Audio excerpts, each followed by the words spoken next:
Welcome to the Fated Friends podcast, a podcast for two moms who fatefully met at a playground, who share a love of romantasy and fantasy books. But tonight we're going to talk about Sarah A. Parker's book, When the Moon Hatched. It's going to be all spoilers. Yes. So, the whole episode. So come back if you, and really don't listen to this if you haven't read it, because it's so good and we don't want to ruin it for you, and you should all experience it. When did you read this book?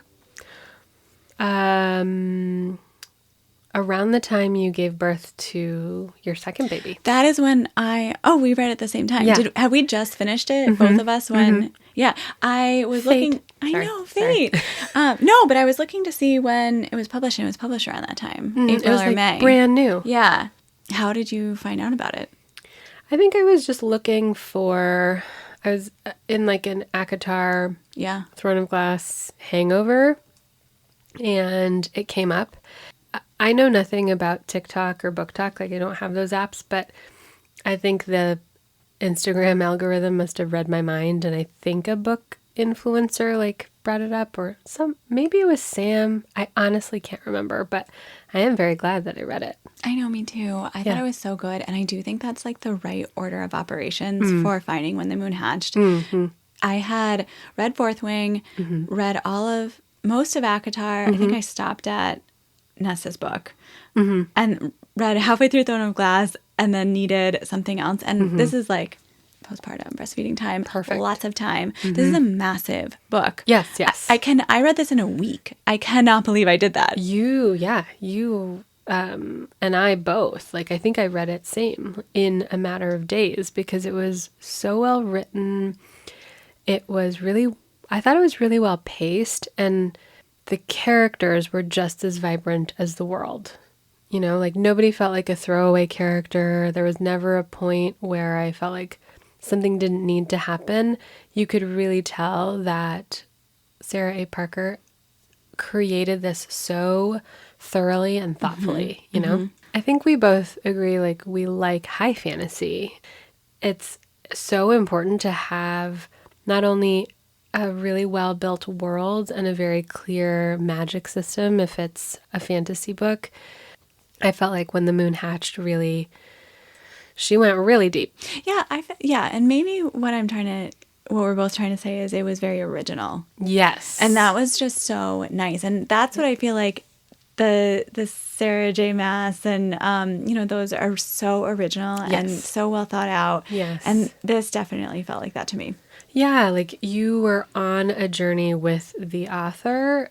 Things unfolded in ways that probably surprised her too. And I say that because I listened to a podcast early on after having read the book. Oh, did you listen to something like right after you finished it? Yes. That's what it's so funny because it's such a massive book. Yes. And I needed more. Right. I was like, I want to know who this person is. How does she think? How does she feel? And she was being interviewed and describing how these characters came to be, because let's take our main male character, Kahn. Kahn was like a real separate voice from her own, with his own intentions and his own desires, and his desire above all other things was Raeve/Elwyn. Like, she is his world. Obviously, he took 120 years to reconstruct her dragon's moon. I mean, we can get into it, yes. But that is one of my favorite parts about, well, number one, high fantasy or fantasy books, it's just, I want to be escaping when I'm reading. Yes. And that's what's so great about getting so deep into like something like this that she has written, because you do definitely get to completely immerse yourself. But then I love the whole like immortal beings falling in love kind of thing, because I just love the idea that your love is everlasting and you have hundreds of years of history and someone is going to pine for you for hundreds of years. Like, oh my God, my kryptonite. Like, what is it called? Like, longing. Yeah. The longing. Like, hundreds of years of slow burn. That is your favorite. It's my favorite. Just the fingers in and out building. of like book reading. I just want that forever. I do. I get that. Like, it's almost like the pull of taffy, you know, like it just stretches on and it's so luxurious and so that's kind of the feel that I got from this book, but also like Sarah A. Parker's style is very emotional and very immersive and very vivid, which I love as a visual thinker. I could see Kahn. I could see I know. all of it. And even like the descriptions of the dragons from the different areas, like so vivid, so clear. I loved it. I loved it too. You kind of, people like love it or hate it. Is it polarizing? Polarizing, yeah. I'm definitely on the love it side. Yeah, I was like all about it. Like I cried when I finished it. Like it definitely felt, I mean, I was very postpartum. But she makes you feel. Yeah, she definitely makes you feel. I read it twice. I reread it as soon as I finished it. That's the sign of a good book. But the back cover copy, because I'm a Kindle reader, so I never read, I don't know what the back cover was. And I was trying to think, because it is a very long book. And for me, the standout points of this book is the romance between Kahn and Raeve, or Kahn and Elwyn. That is what stands out. So I was very surprised to read the back cover. Oh, yeah, read it to me. This is what, if you're buying this book, this is what it says. The creators did not expect their beloved dragons to sail skyward upon their end, to curl into the balls just beyond gravity's grip, littering the sky with tombstones, with moons. They certainly did not expect them to fall. As a valued elding blade of the rebellion group Fjord de Oth, Rave's job is to kill, to complete orders and never get caught. When a renowned bounty hunter is employed by the crown to capture a member of the Oth, Rave's world is turned upside down. Blood spills, hearts break, and Raeve finds herself at the mercy of the Guild of Nobles, a group of dual-beaded elementals who intend to turn her into a political statement. Only death will set her free. Crushed beneath a mourning weight, Kahn Viger took the head of a king and donned his melted crown. Now on a tireless quest to assuage the never-ebbing ache in his chest, his hunt for a moonshard lures him into the belly of Gord's notorious prison, where he stumbles upon something that rips apart his perception of reality. A shackled miracle with eyes full of rage and blood on her hands. The echo of the past sings louder than the creators themselves, and even Raeve can't ignore the truths blaring at her from a warmer, happier time. However, there's more to this song than meets the eye, and some truths. They're too poisonous to swallow. Wow. That is not what the book is about to me.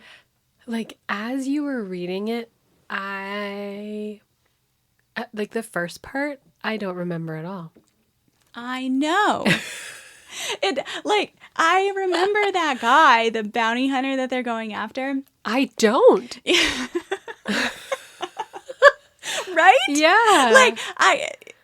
To me, the whole book is about them coming together and their history, and the king, the brothers who are kings, and going back to the kingdom, all of that, and also like her character development of like kind of her amnesia, exactly, and remember when they went to the then you learn about like Khan's whole history and when he was like a warrior soldier in the woods of the jungle with like that group. Oh yeah.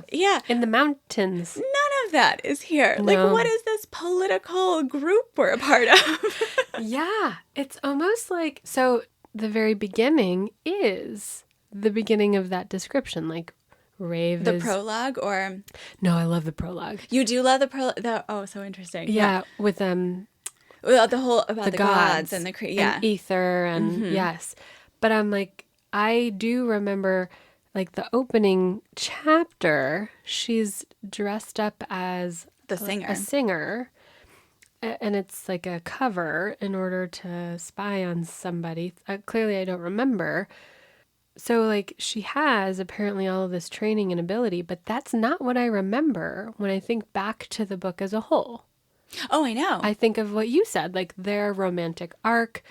And because it's alternating perspectives of Raeve, Elwyn, who, huge spoiler, is Raeve, and then Kahn, like you kind of forget this Fjord de Oth and the political tensions. And I don't even remember political tensions. I know. I feel like that was such a beginning of the book in Rave's world as she is, without Kahn, kind of like living her life. Right. I feel like that's all forgotten once we meet Kahn. Yes. Yeah, and they're on their quest and journey together. Right, where he basically rescues her from execution. Yeah. And then he's basically just bringing her back to her home. Her home. Yeah. Well, their home. Right. Yeah. The special like love nest home. Aww. Yeah. And like I thought about this as you were talking about it. They're fae, so they live hundreds and hundreds of years.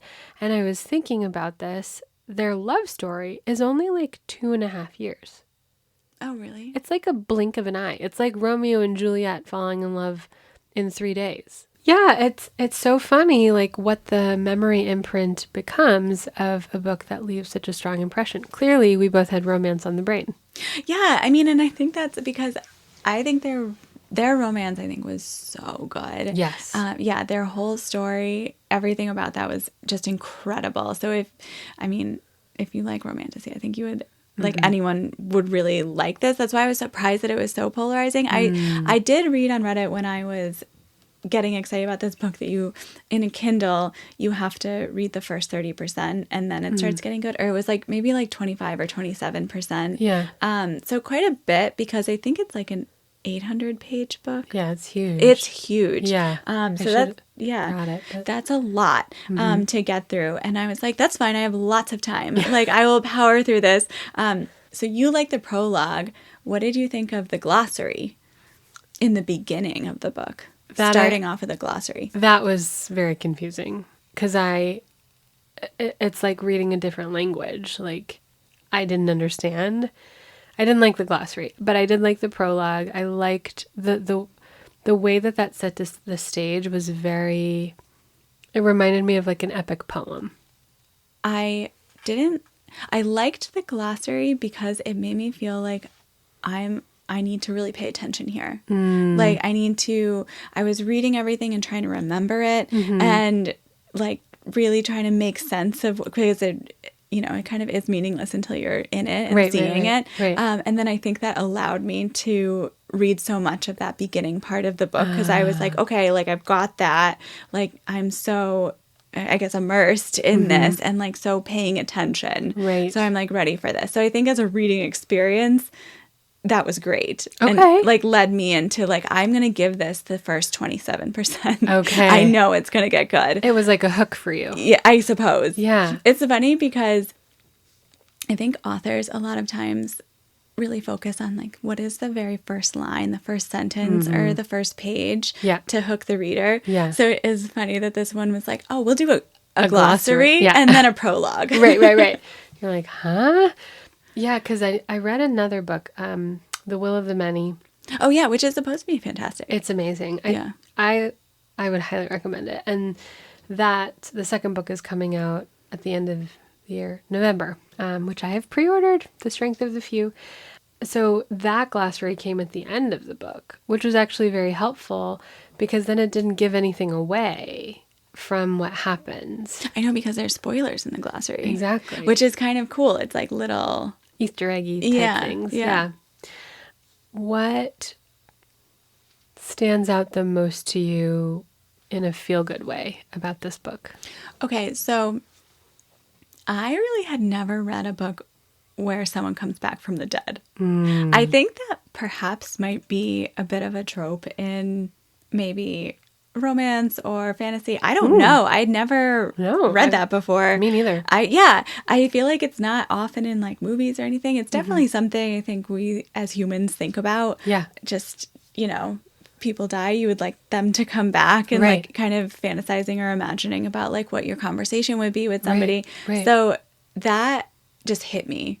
I think because I was so emotional and postpartum. So to imagine, like, that's why I had to reread it a second time, because Kahn seeing Raeve, realizing it's Elowyn, up there singing, was just, oh my goodness, like that reads completely differently knowing what you know now, that it's his like love of his life coming back from the dead, and then his whole perspective of everything, seeing somebody come back from the dead. I just thought that was so beautiful. And I loved it. And I thought that she did a really great job with that. I think she did that moment that someone could have real justice. Sure. Yeah. Yeah, without it being paranormal or kind of ooky. Because like that you are a ghost. Yes. Yeah. Or like, you're a zombie. It's like, no, she literally was resurrected, and we're going to learn how. Although I have my theories, which I know we'll leave for the end, but not a trope. So like you said, like it's not any of that expected plot pointy stuff. You're surprised and you're taken on a really interesting journey. And now as we talk about it, certain things are like coming out of my memory too, because not only was she Raeve/Elowen resurrected, but like, wasn't she found by like one of the kings, like a scavenger king? That's the bad one. That's the bad one. There's two, right? It's like her husband who is bad. Yes. And then it's the scavenger king's the other one, right? Yes. And he's the one who kind of took her and he took her away. Right. That's what I thought. And then kind of trained her to be this crazy, she was like a fighter in rings or something. Yeah. And then she escapes to be the assassin. Yes. For this bounty hunter that we learned about right now. Yeah. Yeah. She like, because the moon fell, right? Yeah. Because he's the scavenger king. He found her amongst the debris and then took her. And I think, sorry, I know I'm jumping into theory, but I think the scavenger king is misunderstood. I think he's currently being presented as a bad guy, but I think he's actually misunderstood and very good.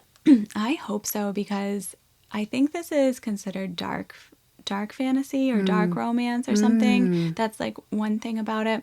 And I think, I'm not really exactly sure what the definition of that is, but I think it means that it's a romance that's come from trauma, where, someone has dealt with like a lot of trauma or background or abuse or something like that, which is not, I don't know if it's my favorite thing to read. Yeah, like I don't love that.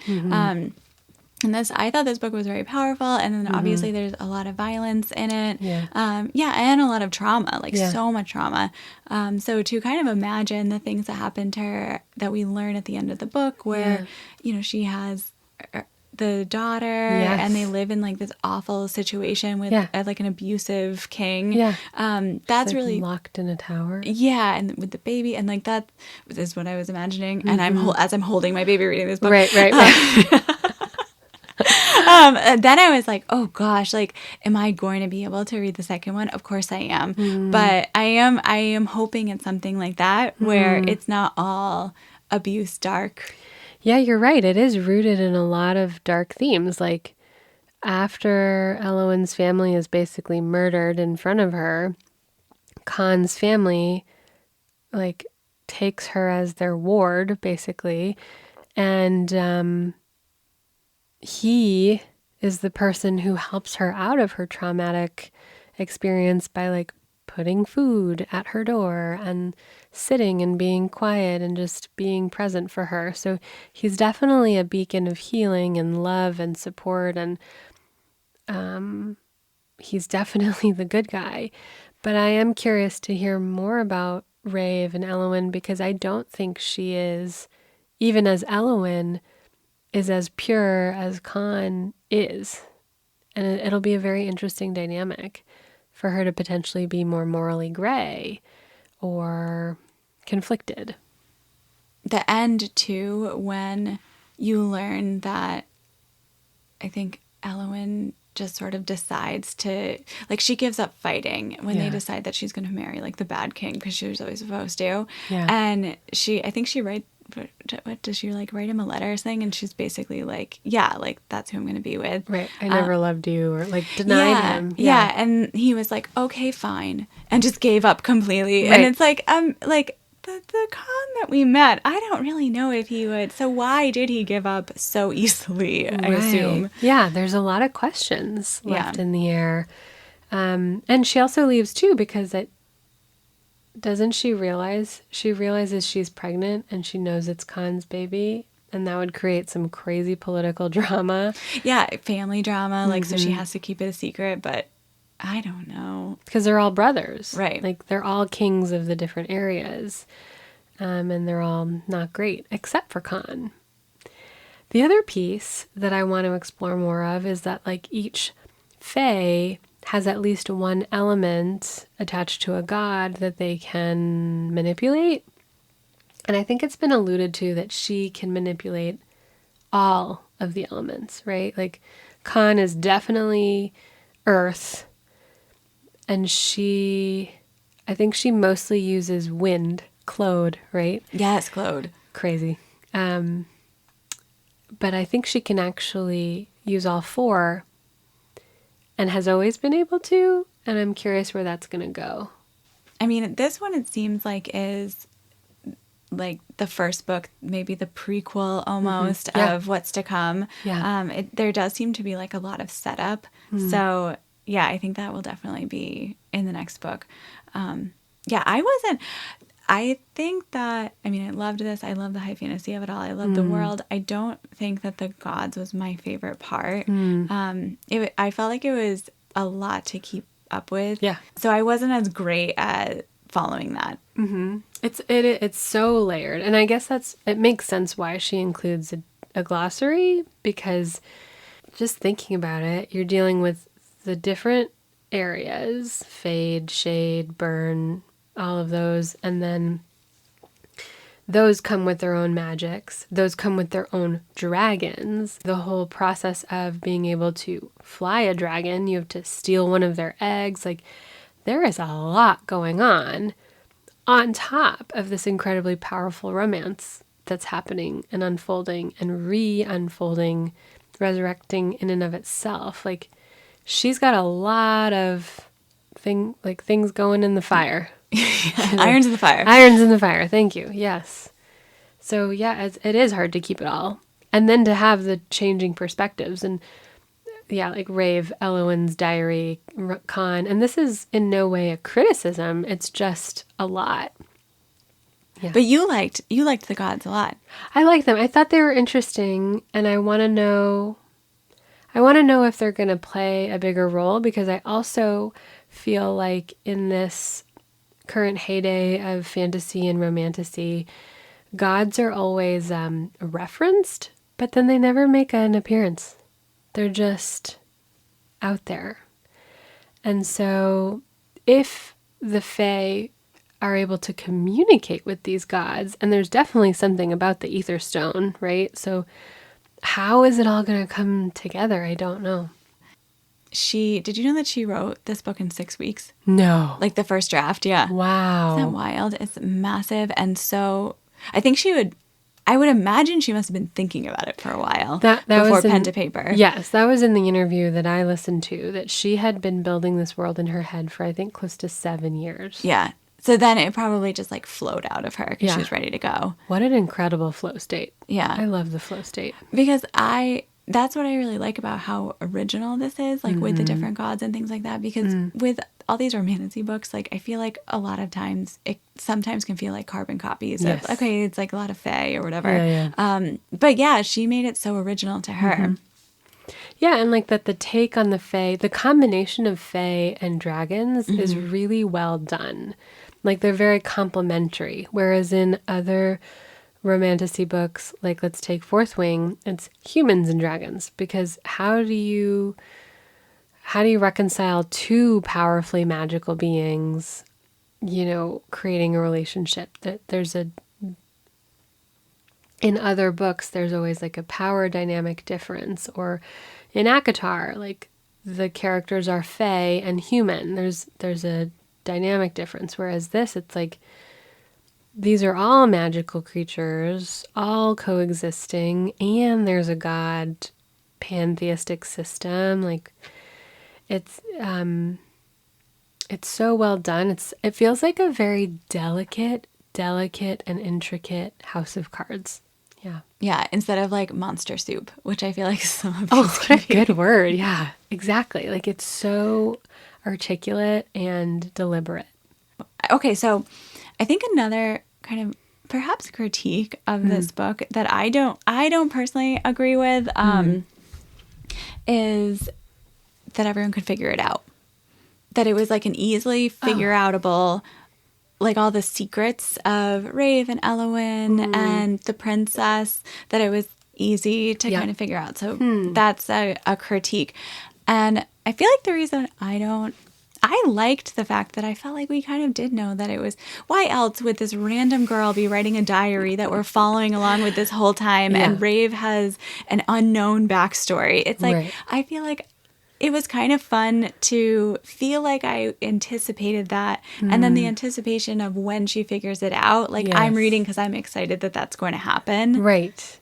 And I certainly didn't pick up on it right away. Like, I thought Elowen was maybe a different character and we were going to meet her later, you know, like, Oh, that's good. you know, like, oh, is Elowen somebody that Raeve met in the fighting pits? Is like, how is it all going to come together? And I mean, sure, there were certain things that you could predict, but I wouldn't say that it was a completely predictable book. I would also say that just because something makes sense and you could, you know, create the equation easily in your mind, it doesn't make it any less enjoyable. It feels good to pick up on what the author is laying out for you and then seeing how it unfolds, like the variables that you can't think of or see. Yeah, it's like, it's kind of fun to follow along and be like, oh, I think I'm getting it. Yes. Like, Yeah. Let things be revealed as the story unfolds, and sometimes you figure it out sooner and sometimes you're surprised along with it, and I liked that I experienced both. Yeah. Yeah. What did you think of the princess figuring out that the princess is her daughter? I had no idea. That Raeve figured out? Or That is that like I think that's like a known thing, that it's her daughter is yeah. Princess Kezia. Yes. Yeah. Yeah. I think you actually told me that after. Yes. Yeah. What do I think of it? Or yeah. I love it. Because that's like the really big reveal that's probably going to come into the next book. Right, because I think the actual last page of the hard copy book is the family tree. Oh, really? Yes. You know why I missed that? Because I read it on my Kindle in 2024 when this came out. Right. And it wasn't set for Kindle. So all of the handwritten notes are too small to read. Oh. So I just kind of like skipped past all of them. Yeah, and then yeah. I was rereading this for this, and I noticed that they fixed all of that. I was like, Oh. thank you, Amazon. Nice. Like, or whoever publisher who like fixed this for Editor me. person. Yeah, you've heard our cries that we could not read this. I love that. Yeah, like... Oh, so it was pretty obvious. No, I think she leaves it at the very end because you do piece it all together. I find it very interesting because I don't think Kahn knows that he's her father. Oh, right. I mean, he wouldn't, because in that first meeting when they're like having drinks, watching the singer, so the whole family's back together. Whole family. They didn't even know. Oh. It's like an August Rush moment. It's funny because in that scene, she talks to Kahn about how she's writing her letters incorrectly, and her like teacher or something is like hitting her because of that. Like, all the abuse in this book. I know. And I was like, oh my God, that's so funny, because they just sent, or like very soon after, I think there's the note from Nee that says, I need you. Yes. To Raeve. Yes. And it's like, oh, like the princess had just talked about exactly what her cursive style is, and then we get this note. Like, what a little nod that I missed. Is that her sending notes to her mom? Yeah. Oh. Because I think the Scavenger King has the princess, and then so she sends a note, and it's like I just need to send this to somebody, and it's just like a wish. Like, I wish I could send this to my mom, and then it gets delivered to Raeve. You connected something in my mind that I hadn't connected before. Oh, that's really? Wonderful. Yeah, I think that's That's what it is. Okay. Because I was curious, like, who is sending this Nee, like, this like paper bird, little paper bird. I love that too. Like, what another like layer to the whole system. But yeah, what do I think of it? I mean, eventually the truth is going to come to light, and I do think. I know I just said I think the Scavenger King is a good guy. That's my theory. I think he would be a good guy if he potentially wasn't corrupted by the path that he's currently on. And I think he's a morally conflicted person where he is maybe being eaten by his selfishness and his bitterness and his resentment towards the other brothers. but deep down he's like a good-hearted person. Maybe that heart has become rotten, but I think we might encounter a certain conflict moment that the Scavenger King will have in confronting maybe Raeve and the princess and Kahn. Like there might be a very interesting interaction there. I mean, yeah, I'm so interested in the I feel like they have to go fight him. Yeah. Because he's like got the princess and also like, I don't know, he did all this stuff to Raeve and kept her secret from the whole family. Is she bait, right? Yeah. To try to get Kahn and Raeve back. Back. To do what? I don't know. Does he know their secret? Yeah. Ooh. To just shame them in front of the family. Yeah, for shame. Oh, man. Yeah, and then I want to know how the dragons even come into play, because they were created by the gods and the gods love them the most. Like, and yet they're being clearly, not treated well or respected, having their eggs stolen by these fae. Like, right. How is that all going to come together? Will it? I don't know. Yeah, and the whole like the moon shards, right? And all of that. Yeah, the Ballad of Fallen Dragons. Like clearly the moons fall from time to time. What is the timing of that and why? And I think it's implied too, but my whole theory is, I'm sorry that I'm forgetting Rave's dragon's name, but my memory serves that as Raeve was dying, or Elowyn was dying, even though the baby had been born, basically dies, but the moment that she does, her dragon like scoops her up, and then self-sacrifices and becomes a moon, which is what dragons do when they die. So I'm like, is she trading her life for Elowyn's, and that's why she gets resurrected when the moon of her dragon eventually falls? Great. Then there's so many POVs. Yes. And I feel like I've seen some theories where one of the POVs is actually the dragon. Oh, I don't know. Gosh. Like, the POV where it's like, it's towards the end and it's like, the POV is so like, I'm biting, I'm killing, And I think the theory is that POV is the dragon. But I feel like you had a different theory on whose POV that was. Oh, right. Because isn't that Raeve like unleashes herself? And like, I think when we had read this book and we're having coffee at my house and I was introducing you to the baby and all we were talking about was when the moon hatched. I thought that was Claude. Oh, right. And I thought it was her dragon. Yeah. Yes. That's where the theory came from. Not Reddit. Yes. Your mouth. Oh, yeah. My bad. But no, I think that's such a good theory and interesting. I don't know what that chapter was titled. I don't either. If it would give us a hint. But probably. But like, is there something, here's the trick about theory, right? Making fan theories is like, sometimes we dive a little deeper than the author might intend to want to dive. But like, are their souls now intertwined? Like, is Elowyn, Raeve, her dragon, are they all sort of codependent beings in her body? Yes, I remember you said this. Yeah. I like that. Yeah. I don't remember that I said these things. You can cut that out, but... No, it was so good. Yeah. I mean, you were full of theories after, because I think we had fresh. Just, so fresh. With Reddit. I mean, this book was amazing. I think it's definitely one for a good reread. Yes. I guess I've read it like 3 times now. That's awesome. So big. And I know like it's so fun to have a series, but actually I love this because we're reading 2 years in between. I love it. Books. Yeah. This would be like when Harry Potter was coming out and we were waiting like the full year and stuff. So and then you get like this special treat. What are you most excited to dive back into when she releases this book? Like anyone's story or a part of the world? I feel like there's a lot we still haven't talked about, so we could even do a part 2, but... Yeah, or maybe we do like a refresher before the book comes out or something, just like, I don't know, I really want Raeve and Kahn to continue their adventure of being in love. I want her to remember everything. Yeah. Oh, yeah. Like fully, and remember who they were, because she was...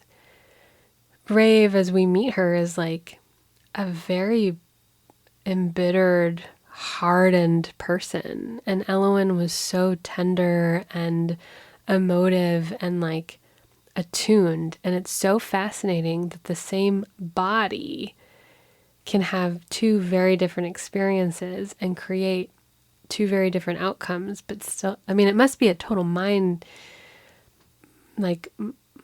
explosion for Kahn to hold these two different people in the same like she came back from the dead, but she's not really back from she's like, not it's the not same. her. Yeah. She is, like, there's certain elements, and he knows her and he can predict her motives. Like, she still thinks the same.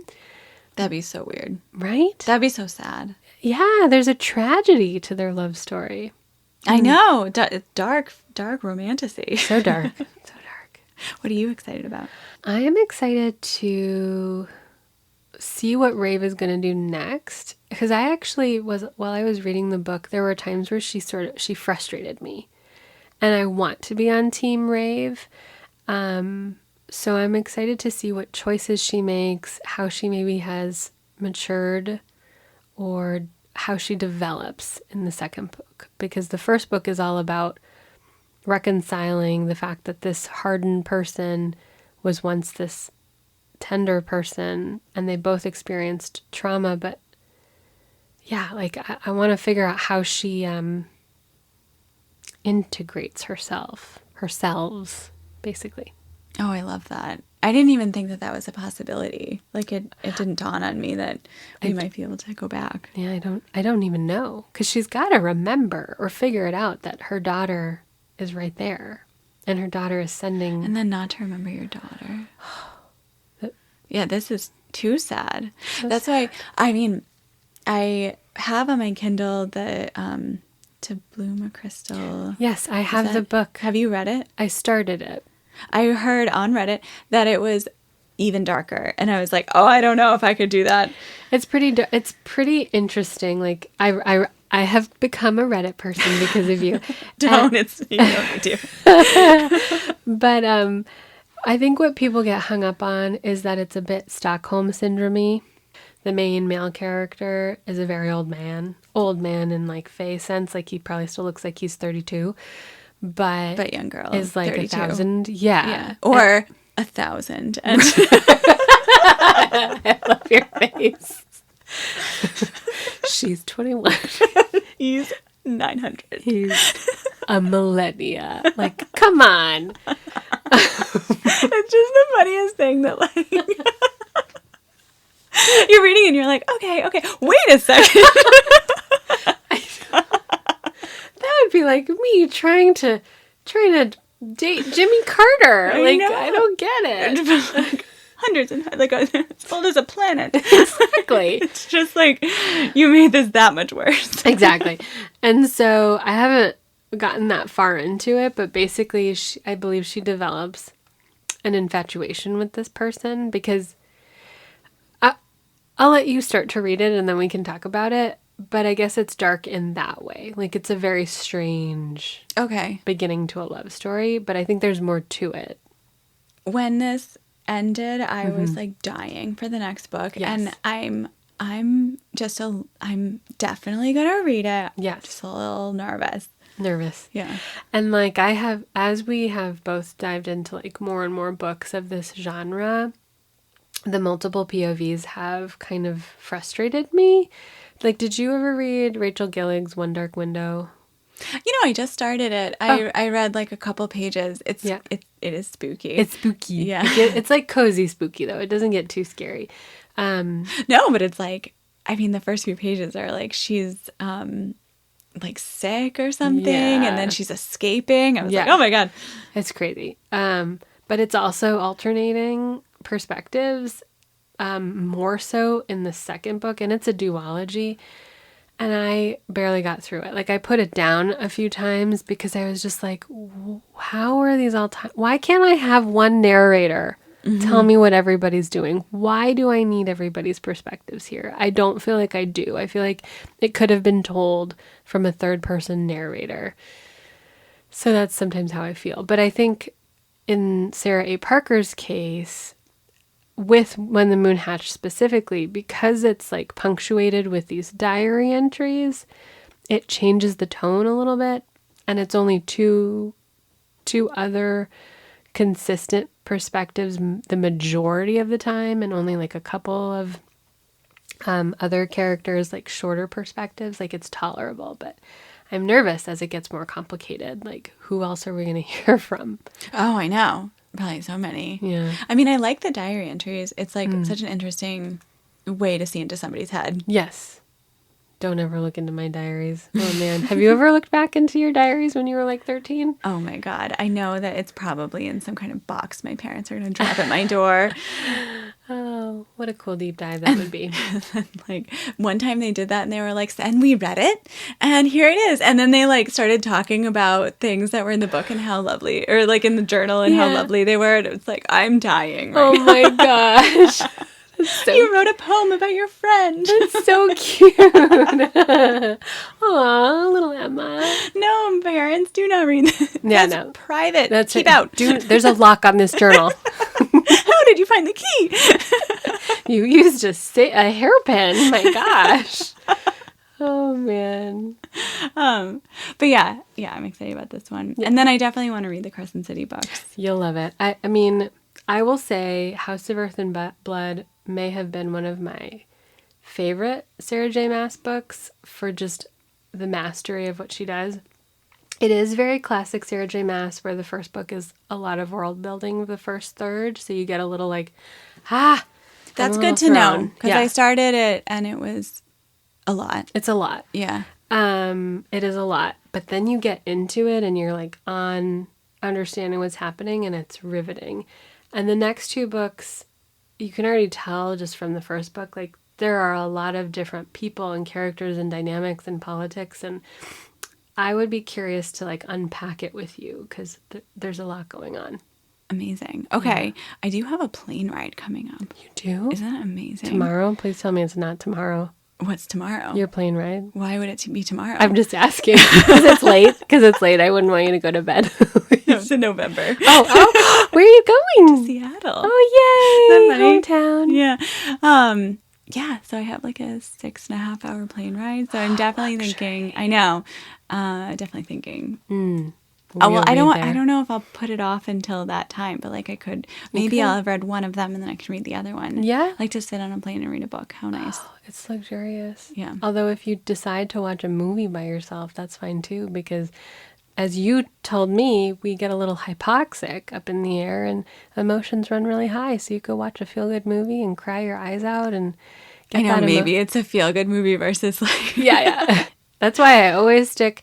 My favorite movie right now is, like, favorite comfort movie is Pride and Prejudice. It's my favorite. The one with the guy from Succession, and it's, what's her name? Keira Knightley. Keira Knightley. I think that is the most romantic movie of all time. I always think of you, now that I know slow burn is your thing, and like the secretive touches, I get it in that movie form. The hand. Oh, yes. Yeah. But it's like, that's the moment. It's like they're going up into the carriage and he just has her hand, and he doesn't even like her. Why would he grab her hand? And it's like the moment. And there's probably electricity between the two of them. I love that movie. Yeah. Fun fact about that movie, you may not know this, you may already, but there's an American ending and there's a British ending. Did you know that? Wait, what is ours? Is ours the one where they're like married and being like, what are you going to call me? Like, yeah, that's ours. Yeah. What is the British ending? Just that Mr. Darcy goes into Mr. Bennet's study and then he leaves and they have like a secretive smile exchange. And then Elizabeth goes into Mr. Bennet's study and then they have a lovely hug. And that's the end of the movie. That's the end? Oh, no, I like ours much better. Oh, my God. That's why they did the U.S. ending. We needed Americans need a kiss. Yeah. And I love you. We got to know. Yeah. It needs to be out there for us. Yeah. That's hilarious. Yeah. So funny. But it's my favorite. And I never cry, but I just always feel so good when I watch it on a plane. Oh, you wanted to rank or rate? What was it? Yeah, how do you rate this book, Boyfriend? Okay, let's see. If Rhysand is my 10, he's like an 8.75. Mm-hmm. How would you rate? Oh, he's my number 1. Kahn is your number one? Yeah. Oh, yeah. All I time. thought Zayden was your number one. No. He was just your first. He was my He took your romantasy. He popped your romantasy cherry. Got it. That He's is right. Yeah. Puppy love. He's like my college. Yeah. And he is. Exactly. Right. That's why, yeah. Okay. And then this is my slow burn for hundreds of years. Oh, Kahn is your 10. I love that. Yeah. So I have to read the next one, even if I'm scared. Oh, yeah. I mean, he's a man that doesn't exist, you know? He just doesn't exist. But yes, if men could live 1,000 years, then more men like Kahn would exist. Maybe. What do you think for next time? Next time. We'll see. Yeah. See you soon, everyone. Yeah. Please come back and tell us what you think. And if you have other thoughts about When the Moon Hatched, I'm curious, if it has been a while since you've read it, what is your impression of the book? What do you remember the most? Because clearly Emma and I remember the romance. Yeah, we didn't remember the plot. The romance is the plot. It is. It really is. Yeah. It's the most deeply emotive, emotion-evoking arc in the whole book. Absolutely. Yeah. Who's off? Yeah. Fear to Oth. Who are these kings that are cold-hearted? Kahn is the only one who matters. Yeah.